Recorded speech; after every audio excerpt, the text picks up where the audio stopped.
ئەوەی کە من یەکەم جار بینیم لە دێرک ژمارەیەکی زۆر بریناری عەرەبم بینی.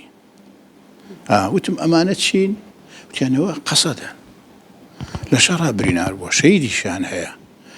یعنی مەبەستم چییە لێرە هاوکاریەکی باشی ڕۆژاوا کرا، دەرمانیان بۆ ناردن، مزاحرە کرا، خەڵک چوو بۆ ڕۆژاوا، خواردنیان بۆ ناردن، پارەیان بۆ ناردن، تا کۆتایی لە ڕووی دیبلۆماسیەوە لایەنی پەیوەندیداری هەرێمی کوردستان ئیشی باشیان کرد.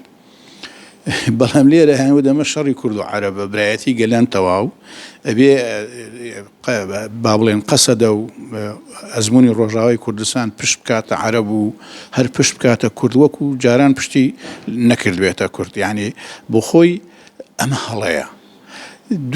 لە دوو شاری سووریا هەندێک لە سەرۆک عەشیرەتەکان شەڕیان کردووە لەگەڵ قەسەدە لە کاتێکا کە سوپای هاتووە لە ڕەقە و لە تەبقە، لە دێرە زۆریشیان نەکردووە.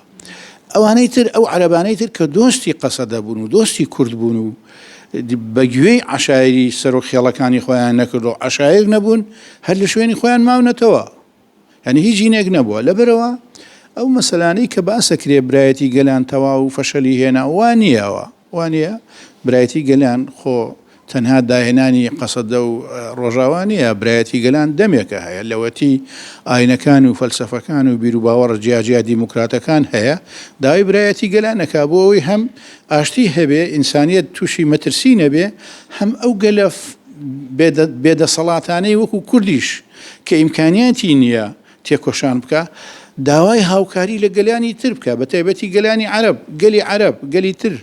ئێمە لە باشووری کوردستانە جەواهیریمان هەبوو، شاعیر بوو، چەندان کەسی تری دیموکراتی خوازە بوو، چۆن پشتیوانی کوردیان کردووە. ئەو سەرۆک عەشیرەتانەی لە کاتی ئەنفالە چەندین ژمارە ئەنفالیان ڕزگار کردووە.